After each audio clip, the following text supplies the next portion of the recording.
मेरे प्यारे साथियों, परीक्षा पे चर्चा के इस महत्वपूर्ण एडिशन में आपका बहुत बहुत स्वागत है। इस बार परीक्षा पे चर्चा कुछ अलग है, कुछ खास है।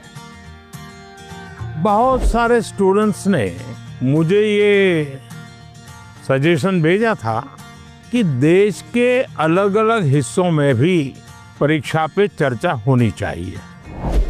तो इस बार मैंने देश के अलग अलग हिस्सों में भी स्टूडेंट के साथ बैठ करके परीक्षा पे चर्चा की।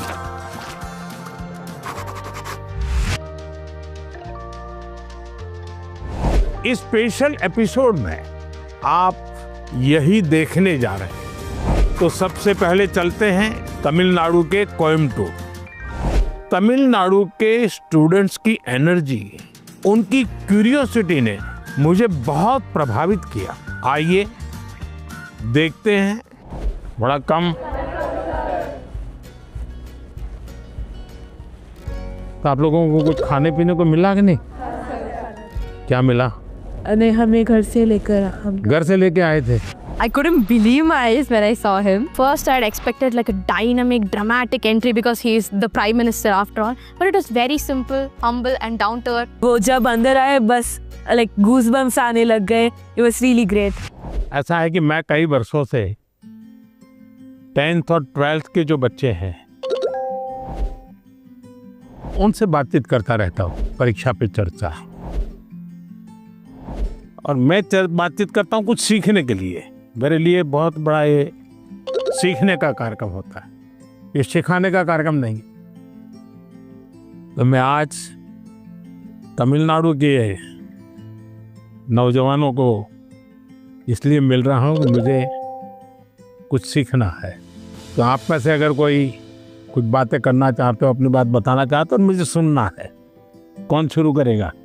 छवि जैन है मेरा नाम। मुझे स्टार्टअप करना है, तो मुझे किन किन विषय की जानकारी चाहिए और एजुकेशनल लेवल पे मुझे क्या करना होगा जिससे मुझे स्टार्टअप के लिए मदद मिल सके। आपकी बात एकदम सही है। मैं भी आजकल जब भी किसी नौजवान से मिलता हूँ तो तुरंत कहते हैं स्टार्टअप। पहले आपका ध्यान इस बात पे होना चाहिए कि आप क्या करना चाहते हैं। कुछ स्टार्टअप ऐसे हैं जो सिर्फ टेक्नोलॉजी में इनोवेशन करना चाहते हैं। किसी को लगता है मैं ड्रोन बनाऊं, किसी को लगता है कि मैं घर में बिजली की व्यवस्था ऐसी खड़ी कर दूं। अपने किसी 4 दोस्तों को देख जानती होगी जो टेक्नोलॉजी में एक्सपर्ट हैं। एक आध दोस्त है फाइनेंस में एक्सपर्ट है। चलो 4 लोगों की टोली बना दे, साइड में अपन स्टार्टअप शुरू करते हैं। जरूर नहीं कोई स्टार्टअप के लिए कोई 25 साल की उम्र चाहिए, आप कभी भी शुरू कर सकते हैं। छोटे छोटे स्टार्टअप से भी काम शुरू हो सकता है। तो मैं समझता हूँ कि अगर आपकी रुचि है तो बहुत अच्छी बात है। कुछ स्टार्टअप चलाते हैं, तुमको मिलने जाना और एक प्रोजेक्ट रिपोर्ट बनाओगे, उनको बताना चाहिए मैं तो स्कूल से हूँ, मैं स्कूल का प्रोजेक्ट बना रहा हूँ। तो वो छुपाएगा नहीं, आपसे बताएगा। तो धीरे धीरे आपको ज्ञान भी मिलेगा कैसे कर सकते हैं। सर, हमेशा मुझे ये डर रहता है कि कहीं मैं पढ़ाई में ज़्यादा फोकस करूँ तो मैं अपनी पैशन खो दूँ। अगर मैं अपने पैशन पे ज़्यादा फोकस करूँ तो मेरी पढ़ाई छूट जाएगी। दोनों के बीच में बैलेंस कैसे लाऊं?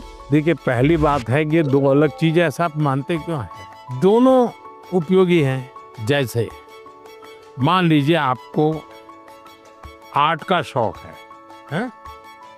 और आपने साइंस का कोई विषय पढ़ा और उसमें कोई लैब की चर्चा है और कुछ केमिकल मिलाने की चर्चा है। तो आप ऐसा कीजिए, कागज लीजिए, लैब बनाए, कागज पे पेंटिंग कर लैब बनाए। फिर जो केमिकल पढ़ने के थे हर बोतल में केमिकल का नाम लिखे। फिर आप पढ़ने में आया था कि भाई इस केमिकल को मिलाने से ऐसा कलर बनता है, तो एक दूसरा चित्र बनाइए, उस पॉट के अंदर वो कलर। तो आपको चित्र का काम भी हो गया और आपको वो लेसन भी याद हो गया।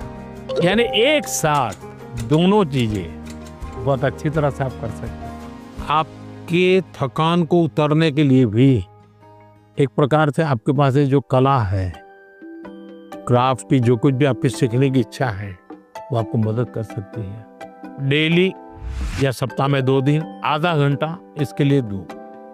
समाज जीवन में जिसकी जरूरत है वो शिक्षा तो करनी है, लेकिन जो व्यक्ति के जीवन में उपयोगी हैं वो आप इससे कर सकती हैं। हमारा देश भी 2047 में डेवलप्ड राष्ट्रों के साथ एक होने वाला है।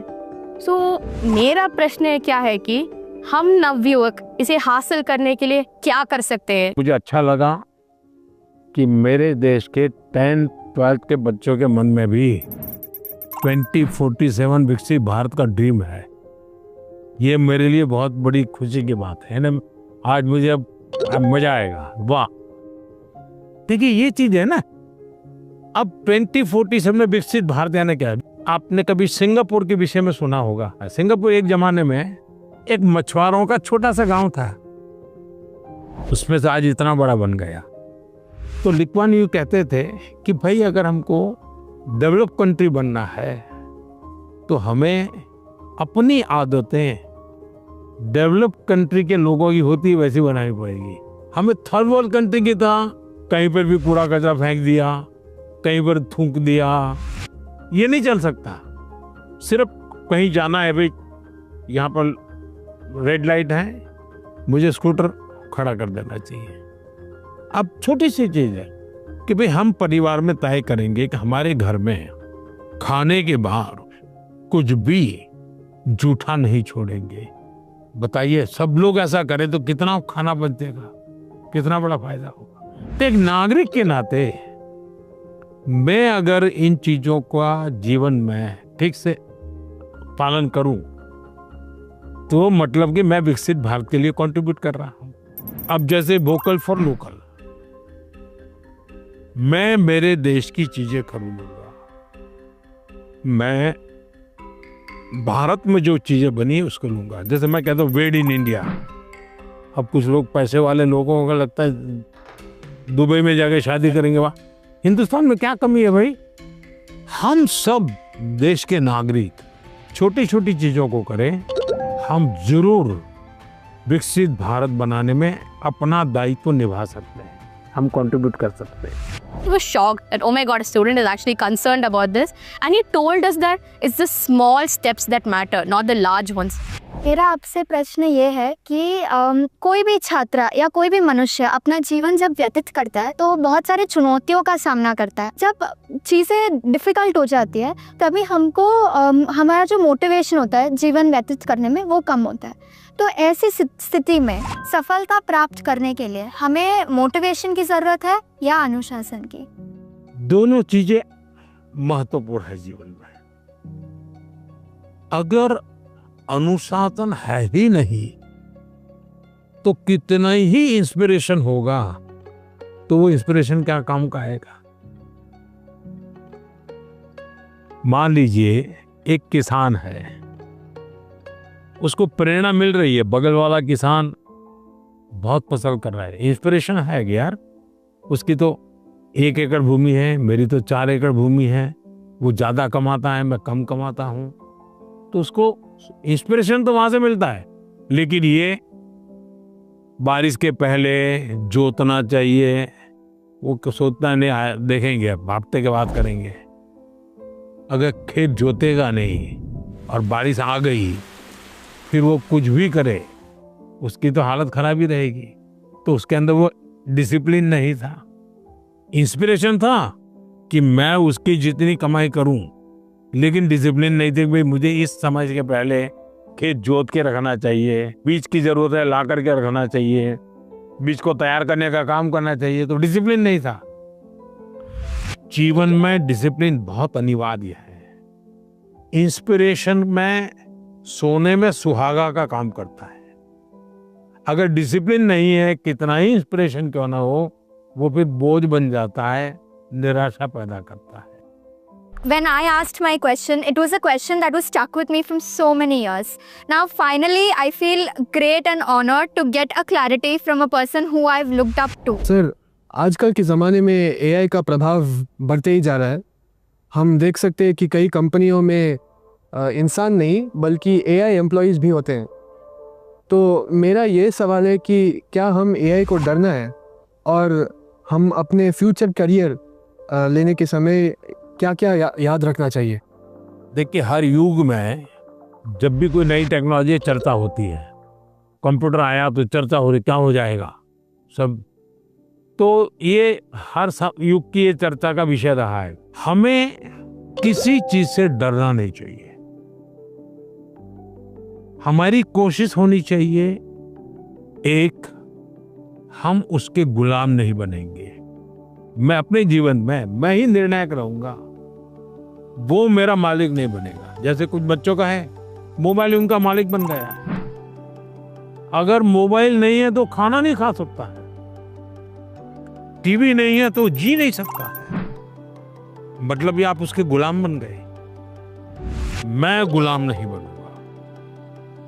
एक बार मन में ये पक्का करना, हर टेक्नोलॉजी का हम ज्यादा उपयोग कर सकते हैं। अगर मैं एआई को पूछूं मुझे ये किताब कहाँ से मिलेगी, कौन सी है, इस विषय पे अच्छी किताब कौन सी है, हो सकता है वो गाइड करे, आपको ये काम आएगा। लेकिन तुम कहोगे मैं ही पढ़ूंगा, तुम ही मुझे बता दो अंदर क्या है, तो फिर गड़बड़। और हमेशा ही नेचर ऑफ जॉब बदलेगा। नेचर ऑफ जॉब बदलना है। और पहले भी जब बैलगाड़ी में लोग जाते थे तो एक प्रकार का जॉब था, अब वो हवाई जहाज में जाने लगा तो बहुत कुछ बदल गया, लेकिन जीवन तो चलता रहा। तो मैं समझता हूँ हमने टेक्नोलॉजी को समझना होगा, खुद का विस्तार करना होगा, उसमें उस टेक्नोलॉजी की ताकत को जोड़ना होगा, हमारे कामों में वैल्यू एडिशन करें।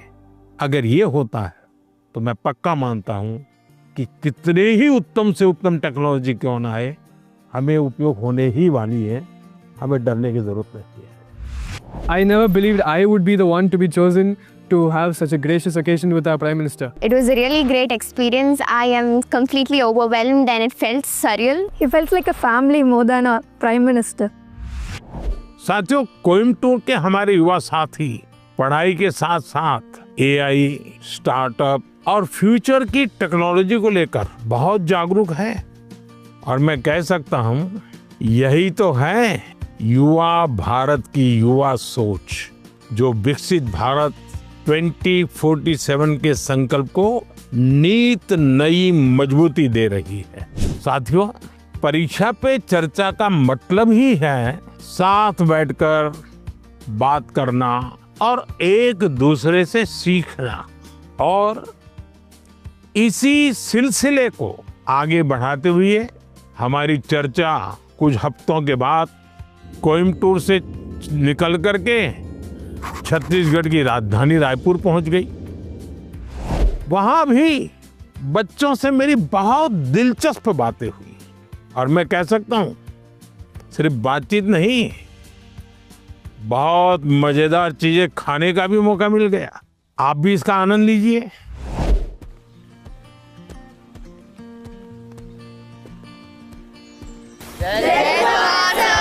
जय जोहार।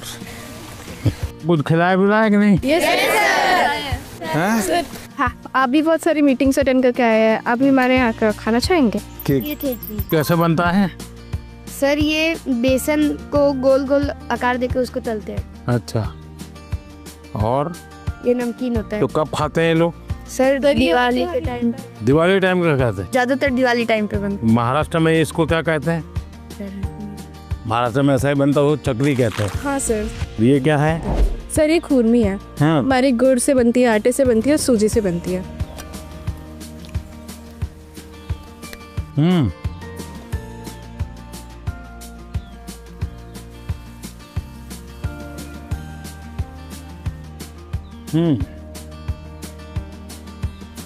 तो बढ़िया खिलाने के लिए धन्यवाद बेटा। वहाँ पे उन्हें खुरमी मिली तो उन्होंने सबको अपने हाथ से खुरमी खिलाई and it was just so amazing. आपके मन में भी कुछ सवाल आते होंगे आज आप लोग यहाँ आने के लिए मौका मिल गया तो? Yes sir. बताइए। हम स्टूडेंट्स को भी एग्ज़ाम्स के बाद वेकेशन से जाने का बहुत मन करता है, तो आप इंडिया में कोई ऐसी 5 जगह बता सकते हैं जहाँ हम भी जा सकें? आप जिस तहसील में से हो, कौन सा तहसील है आपका? सर मैं रायपुर से। रायपुर से। रायपुर तहसील में कौन कौन सी चीजें हैं, इसका जरा लिस्ट बनाओ। 1 घंटा लगेगा, 2 घंटे लगेंगे, जाऊंगा।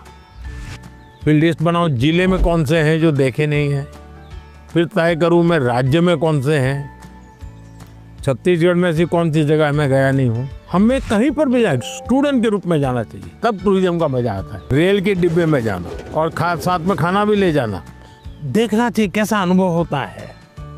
भीड़ होती है, क्या होता है, लोग बातें करते हैं, क्या करते हैं, इसका एक आनंद होता है, जीवन में सीखने को मिलता है। भारत इतनी विविधताओं से भरा हुआ है, एक जिंदगी भी कम पड़ जाए देखने के लिए। सर मेरा प्रश्न आपसे यह है कि कभी कभी हम एग्जाम के दौरान रिवीजन नहीं कर पाते हैं, जिससे हमारा मन अशांत हो जाता है। तो सर हम अपने मन को शांत कैसे करें एग्जाम के दौरान भी और एग्जाम हॉल में जाने से पहले की? 1 वीक देख लीजिए परीक्षा के पहले का, सभी चीजों को अपने ऊपर नीचे तो कर ही लिया होगा। आप मान के चलिए आपने जो सुना है, आपने जो पढ़ा है, वो बेकार नहीं गया है, कहीं ना कहीं तो स्टोरेज है ही है वो। आप शांत मन से बैठ लीजिए, चिंता मत कीजिए, जैसा पेपर आता है देख लीजिए। दूसरी चीज, आप अच्छा विद्यार्थी बनना है ना, आपको उस विषय पर ग्रिप होनी चाहिए ना, तभी तो अच्छे विद्यार्थी बनोगे। सब्जेक्ट पर ग्रिप कैसे आएगी? एक अच्छा खिलाड़ी कैसे बनता है? निरंतरता बनाए रख, डिसिप्लिन में रहता है, रूटीन में चलता है। सबसे बड़ी बात है वो लगातार कंपटीशन करता रहता है, गिरता है, पटकता है, हारता है, जीतता है, करता है, उसमें से वो खिलाड़ी बनता है। ठीक है, आपको मैं एक सुझाव देता हूं, आप करिए। आपके क्लास में कुछ विद्यार्थी होंगे, आपको लगता है जरा पढ़ने में थोड़ा कम है, ऐसे तो होते ही हैं, हाँ? ऐसे एक आध को आप दोस्त बनाइए, ये टेक्निक बहुत कायम आएगी आपको। उसको कहो कि मैं आज तुझे मैथ सिखाना चाहता हूँ। अब उसको मैथ सिखाने के लिए आप जो मेहनत करेंगे, दिमाग फोकस करेंगे, आपका मैथ्स पक्का होगा कि नहीं होगा? मैं ताइक्वांडो खेलती हूँ और मैं आगे चल के स्पोर्ट्स पर्सन बनना चाहती हूँ। अपनी स्टडीज़ और स्पोर्ट्स को बैलेंस करके कैसे रख सकती? शिक्षा की जीवन में भी जरूरत है, समाज जीवन में भी जरूरत है, इसको अंडर एस्टिमेट नहीं करना चाहिए। ये गलती कभी मत करना कि खेल में मैं बहुत अच्छा हूँ इसलिए मुझे पढ़ने की जरूरत नहीं है, लेकिन शिक्षा ही सब कुछ कर लेगी ऐसा नहीं है। आप में हुनर है, जो भी है उसको डेवलप करना चाहिए। खिलाड़ी बनने के लिए खेले वो एक विषय है, लेकिन जिंदगी में खेल होना चाहिए, ये भी बहुत जरूरी है। जिंदगी खेल होने से बचाना है तो जिंदगी में खेल होना चाहिए। खेलना भी है, खेलूंगा तो खिलूंगा, और पढ़ना भी है ताकि और लोग कहें नहीं कि इसको कुछ पढ़ना उड़ना आता नहीं इसलिए मैदान में रहता है। नहीं, पढ़ने में भी मैं पावरफुल हूँ, खेलने में भी पावरफुल। वो जो भी बताए उसको मैं अपने लाइफ पे इम्प्लीमेंट करने का कोशिश करूँगी, और मैं लफ्ज़ों में बयां नहीं कर सकती आज जो भी हुआ। सर मेरा सवाल ये है, जैसे कुछ सालों पहले आपने स्वच्छ भारत स्टार्ट किया था, हमारा नया रायपुर भी डेवलपमेंट की ओर जा रहा है, तो हम एज अ स्टूडेंट उस डेवलपमेंट के लिए या अपने इन्वायरमेंट को प्रोटेक्ट करने के लिए क्या कंट्रीब्यूट कर सकते हैं? प्राकृतिक संपदा को बचाने का हमारे स्वभाव में होना चाहिए, और धीरे धीरे हमें लोगों को जोड़ना चाहिए। अब जोड़ते रहते हैं तो बदलाव आता है। खुद के जीवन में कुछ नियमों का अगर हम पालन करते हैं, जैसे अब पानी, मुझे बताइए कि मैं ब्रश कर रहा हूँ और पानी बह रहा है, अरे भाई तुम ब्रश कर रहे हो तो पानी तो बंद करो, जब मुंह धोओगे तब पानी लेना। छोटी छोटी चीज़ें होती हैं। एक बार मैं एक गांव की यात्रा कर रहा था, दूर से मैंने देखा कि एक जगह एकदम से जंगल जैसा लग रहा है, हरी भला। तो क्या है, बोले तो स्कूल है, तो सब इतना सूखा है, ग्रीन है। वहाँ एक टीचर थे, उस टीचर ने ये जो पेट्रोल पंप होता है, वहाँ जो ऑयल के कैन वगैरह होते हैं वो इकट्ठे करते थे वो, और बच्चों को कहते थे कि तुम्हारे घर में वो जो पानी होता है जिसमें खाने का कुछ अंश होता है, वो इस बोतल में रोज़ स्कूल आओगे तब भर करके आना। तो सारे बच्चे वो बोतल भर के या जो उनको कंटेनर दिया है वो भर करके आते थे, और उन्होंने वहाँ पैड लगाए थे। हर बच्चे को एक पैड दे दिया गया था।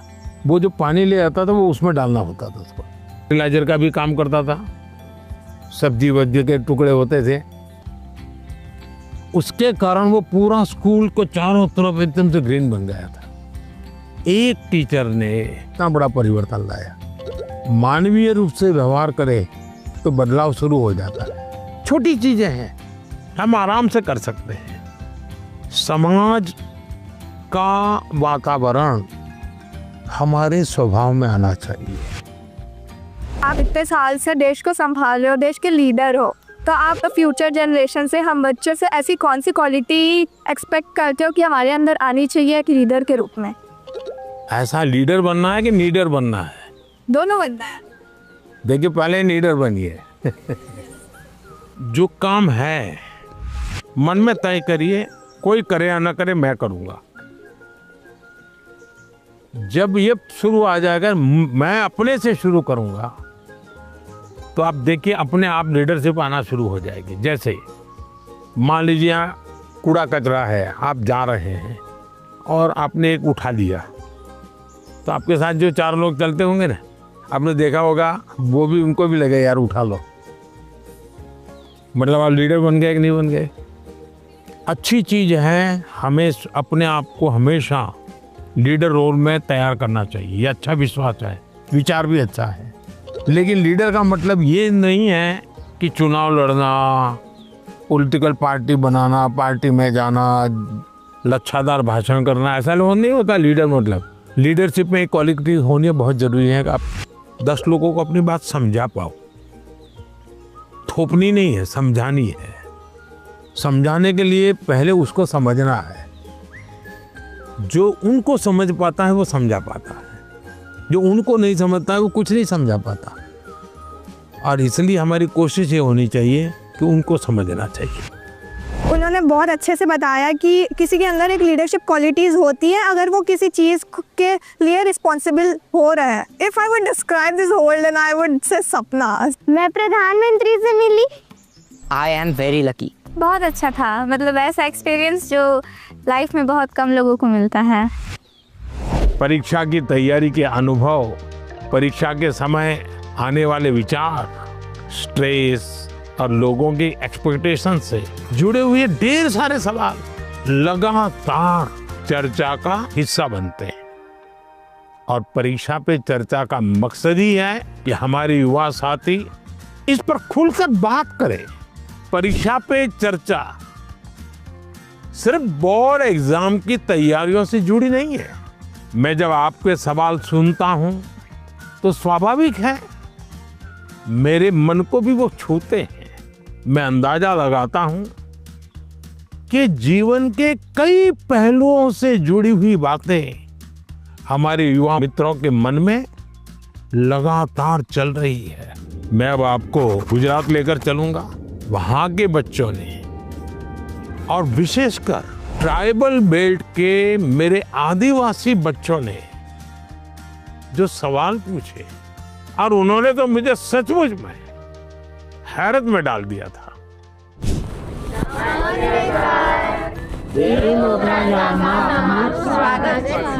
वाह, पर मैंने तो कहूँ आज बताने हिंदी में बोलवा उनसे है। चलिए।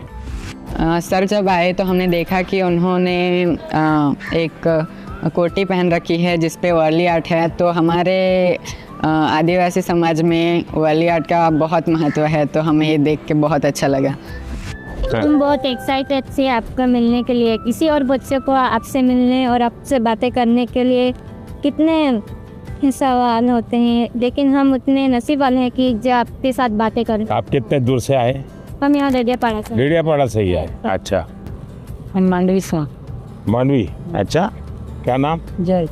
जय और रवि है। इतने बड़े हो गए आप लोग। पहचानते इनको? बताया कैसा मेरा परिचय आपसे? इनकी हिम्मत आई कि नहीं आई सबका? हाँ, ये मुझे पहले भी एक बार मिलने आए थे धरना। चलिए बताइए, आप लोग कुछ पूछना चाहते हो, कुछ जानना चाहते हो, बताइए। सर हमारे माता पिता ने यह बताया कि पहले कुछ आदिवासी इलाके थे जो बहुत ही पिछड़े हुए थे, तो उन्होंने यह भी बताया कि आपका गुजरात के आदिवासी इलाकों से बहुत लगाव भी और आपने वहाँ बदलाव भी किया। तो मैं जानना चाहूँगा कि आपको इस चीज़ की प्रेरणा कहाँ से हुई? आपको पाल चित्रिया की घटना मालूम है? हाँ। हैं? वहाँ आदिवासी समाज के बहुत बड़ा आज़ादी का संघर्ष लड़ा था। एक बार बहुत भयंकर अकाल हुआ था, तो उस समय मैं उस क्षेत्र में काफ़ी दिनों तक रह करके काम करता था। तो उस समय लगता था कि यहाँ एजुकेशन पे ध्यान देना चाहिए। उसके बाद जब मुझे मौका मिला, मुख्यमंत्री बना, तो मैं ध्यान देने लगा। आपको हैरानी होगी, एक समय ऐसा था कि उमरगांव से अंबाजी तक एक भी साइंस स्कूल नहीं था। तो बाद में आपने तो देखा, अब तो 2 यूनिवर्सिटी है, साइंस स्कूल है, इंजीनियर ITI है, ये बहुत सारा बदलाव आया है, तो उसका बहुत बड़ा लाभ हो रहा है। हाँ सर। आज भी आपको मालूम होगा, एक मैंने PM जनमन योजना बनाई है। आदिवासियों में भी कुछ इलाके और कुछ लोग हैं, समाज, वो और पीछे रह गए, तो मुझे फिर उनके लिए अलग से स्कीम बनानी पड़ी, अलग से बजट बनाना पड़ा।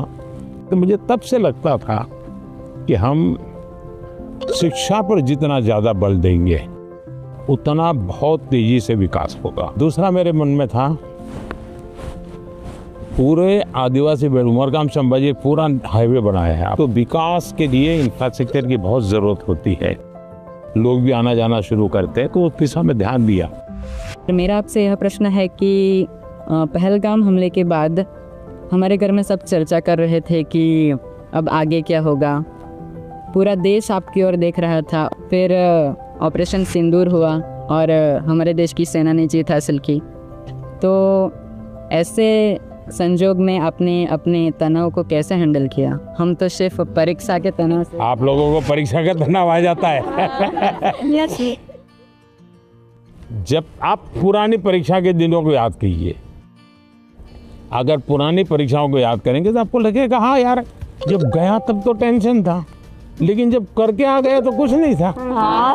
ऐसा होता है कि नहीं? होता है। परीक्षा के लिए सबसे अच्छी चीज़ होती है कि आप पेपर सॉल्व करने की आदत डालें, लिखने की। ज़्यादातर लोग क्या करते हैं, पढ़ते हैं।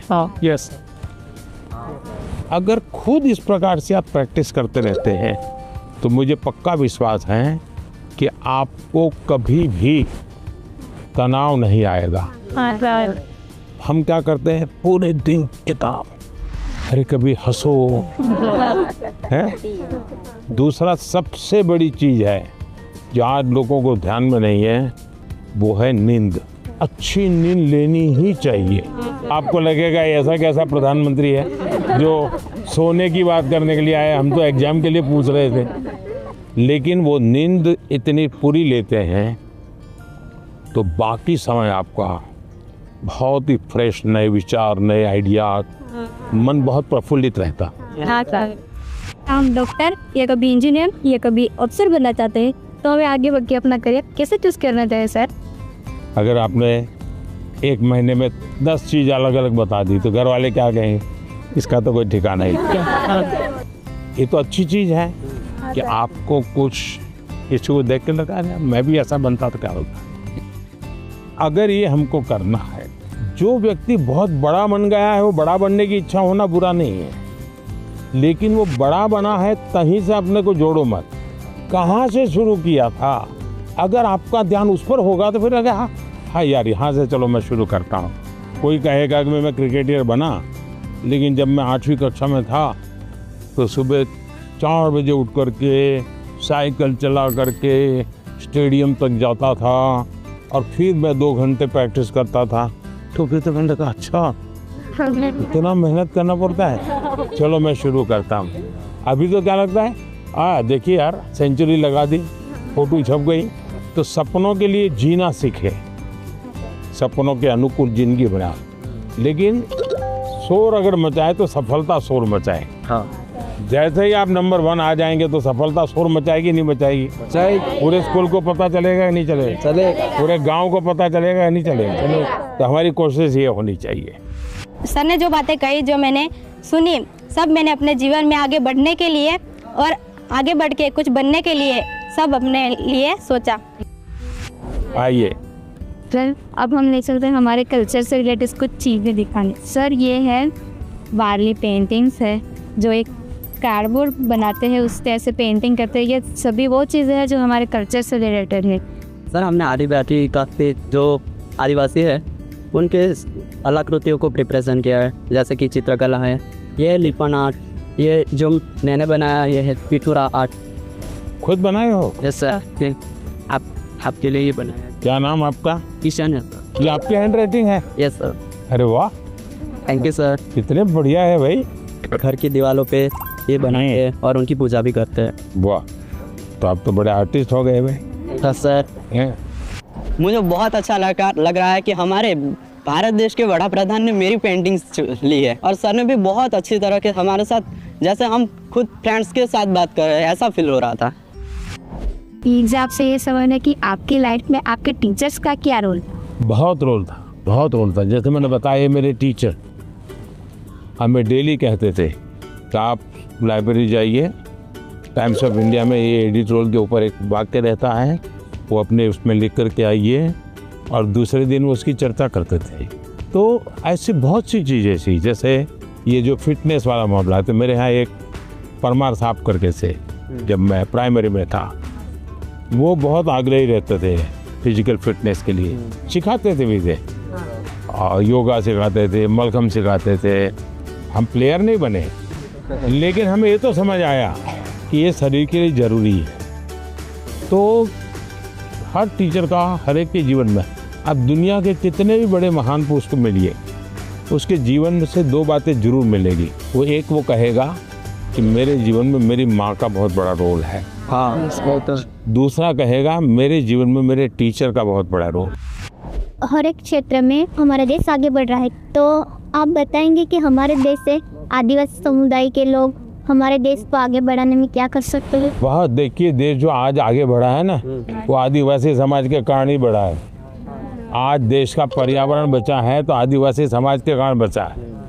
वे प्रकृति की पूजा करते हैं, प्रकृति की रक्षा करते हैं। आज भी हमारे देश की सेना सर्वाधिक देश भर के आदिवासी समाज के बेटे बेटियां सेना में है। आज देश के हर क्षेत्र में अब कोई फर्क नहीं रहना चाहिए, हमारे लिए कोई फर्क नहीं है। हमारे पास तो अब जैसे स्पोर्ट्स में हमारे आदिवासी बच्चे बहुत कर सकते हैं, इनका डेवलपमेंट होगा, देश का नाम रोशन। आपको मालूम है अभी क्रिकेट महिला टीम जीत करके आई, पता? क्रांति गौड़ नाम की बच्ची है, मध्य प्रदेश से, वो आदिवासी बेटी है। उसने खेलकूद में नाम कमाया है। और वैसे भी हमारे देश के कई खिलाड़ी हैं जो आदिवासी समाज से हैं और उन्होंने बहुत बड़ा नाम रोशन किया है। उसी प्रकार से हुनर, आपके पास इतनी कला है, आप अगर टेक्नोलॉजी सीख लें तो यही सामर्थ्य कितना आगे बढ़ जाएगा। तो एक तो हमें नौकरी के लिए जिंदगी ये नहीं हो सकता, नहीं। सपना तो ऐसा होना चाहिए भाई, मैं एक ऐसी जिंदगी जीना चाहता हूँ, उसके लिए मैं जिंदगी को बनाऊंगा। अगर ये हम करते हैं तो हमें बहुत लाभ होगा। गाना गाएंगे, चलिए सुनाइए। नारी तू तपालू रे नारी, जंगलू रे नारी तू तपालू रे नारी, तेरी उत्पत्ति आए या मोके माता, तेरी तू सताली आए या मोकी माता। हम सबने मिलके उनके लिए गाना गाया जो कि यहाँ मोगी माता के बारे में था। वो कहाँ रहते हैं, कैसे रहते हैं, वो सब था उस सॉन्ग में। हमारी बहुत सारी बातचीत हुई सर के साथ कि कैसे जीवन में हमेशा खुश रहे, सारे स्ट्रेस को कैसे दूर करें, अपने टाइम मैनेजमेंट कैसे करें, और एग्ज़ाम के बारे में भी कैसे मतलब पढ़ाई करें, एग्ज़ाम से डरना नहीं है। पहले तो मुझे खुद पे आंखों पे भरोसा ही नहीं हो रहा था कि पीएम सर हमारे सामने है। पता ही नहीं चला कि टाइम कहाँ चला गया।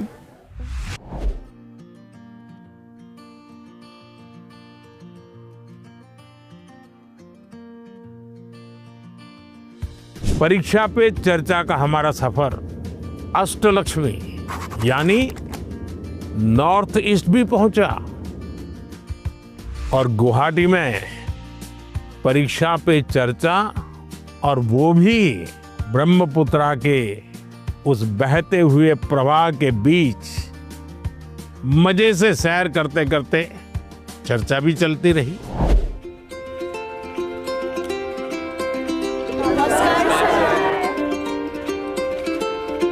चलिए बैठिए। प्रणाम माननीय प्रधानमंत्री जी, हम सभी आपको एक गमछा पहनाना चाहते हैं। जरूर। असम में आए और गमछा न हो।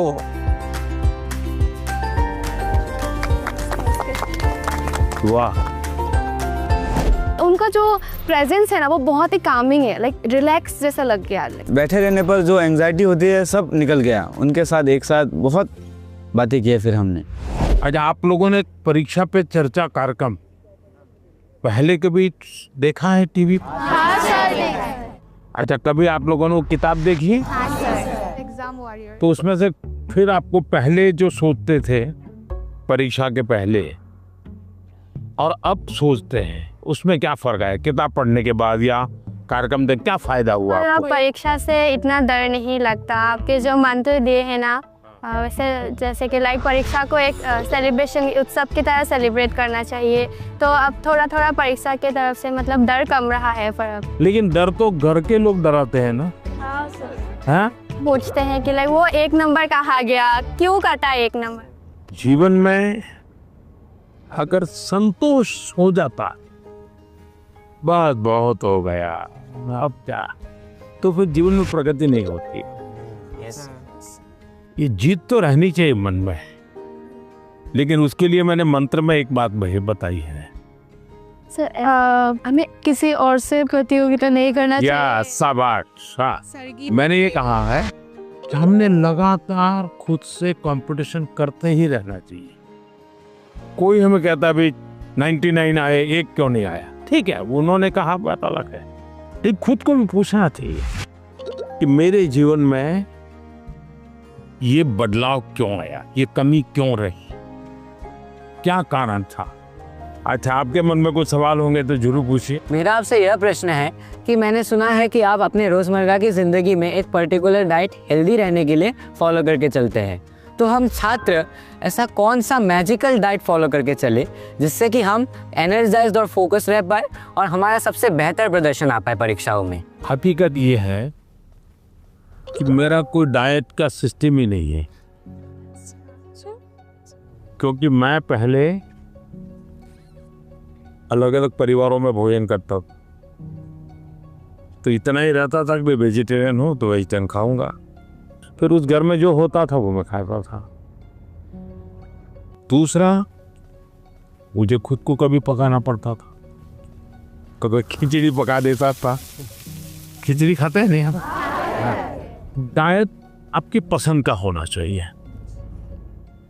यानी ऐसा नहीं दवाई की तरह डाइट नहीं खाए। तय करो कि पेट भर के खाना है कि मन भर के खाना है। आप ज्यादातर लोगों के क्या होता है, मना न करे तब तो खाते रहे। अनाज जो है पेट भर के खाते हैं, लेकिन सांस सीना भर के नहीं लेते हैं। यहां उल्टा करना चाहिए। दिन में जब भी मौका मिले एकदम शरीर भर जाए इतना सांस लेना चाहिए। हो सके तो कुछ पल उसको रोकना चाहिए और फिर धीरे से निकालना चाहिए।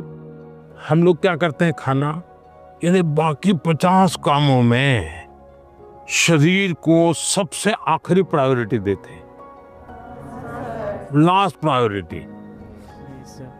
अच्छा, आप में से कितने लोग हैं जिन्होंने नियम बनाया कि हम सूर्योदय देखेंगे या नहीं देखेंगे?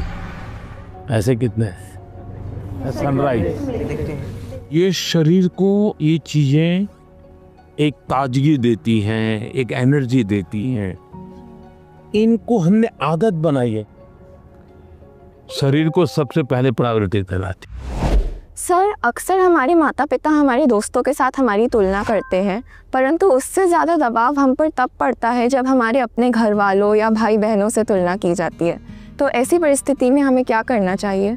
मान लीजिए कह दिया पिताजी ने कि देख तेरी बहन के अक्षर कितने बढ़िया है, उसके हैंडराइटिंग कितने अक्षर है, तो अच्छा व्यक्ति क्या कहेगा? उस बहन को कहेगा बहन मुझे सिखाओ ना, मैं कैसे हैंडराइटिंग अच्छा बनाऊं। दूसरा क्या करेगा? बस ये माँ पापा माँ को बहन ही अच्छी लगती है, उसके हैंडराइटिंग अच्छे लगते, मैं इतनी मेहनत कर रहा हूँ देखते नहीं है।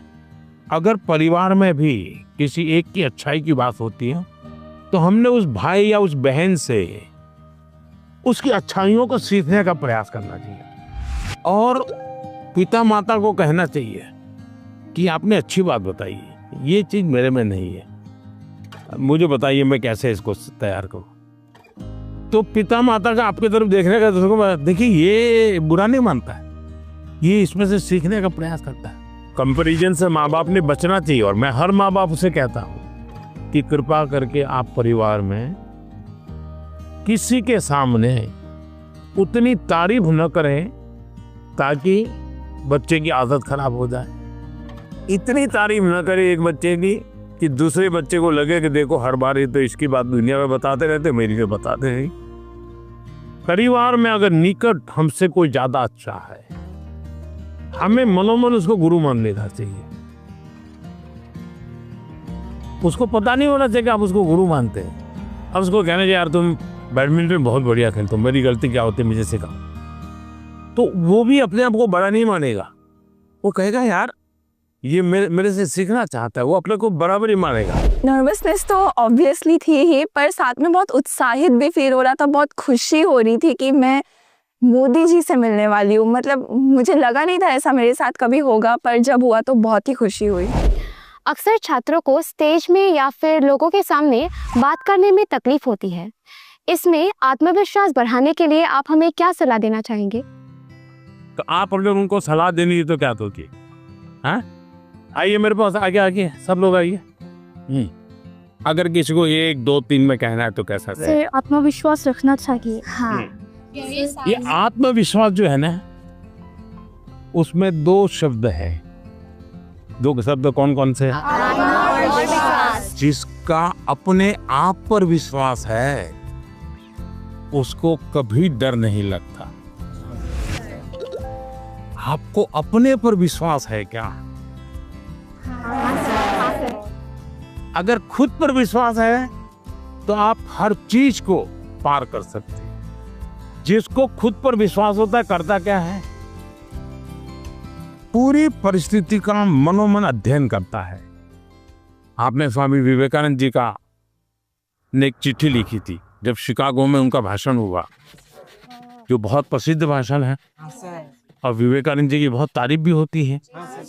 लेकिन उन्होंने अपने एक शिष्य को चिट्ठी लिखी, जब मुझे शिकागो में बोलना था मैं बहुत नर्वस हो गया कि दुनिया के इतने बड़े बड़े विद्वान, आयु में इतने बड़े बड़े लोग, इतने तपस्वी लोग, मैं क्या बोलूँगा। तो उन्होंने उसको लिखा मैं बहुत था, और फिर बोले मैंने मन में माँ सरस्वती को याद किया और माँ सरस्वती को मैंने प्रार्थना की, माँ मुझ में जितनी शक्ति है उसको जगा दो, जो कुछ मैं सीखा हूँ वो एक साथ मेरे जुबा पे आ जाए।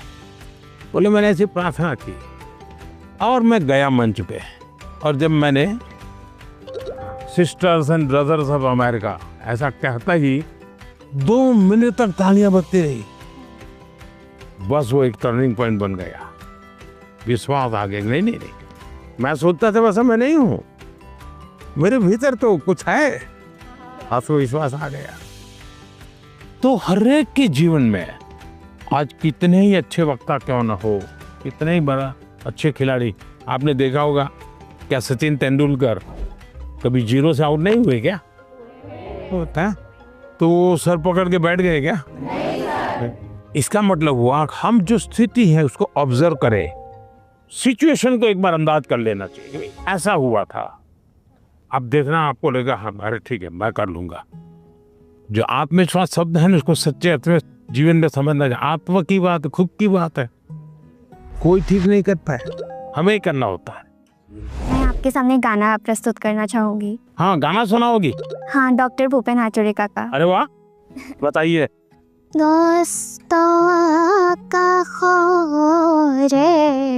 সপোন ৰহত হানি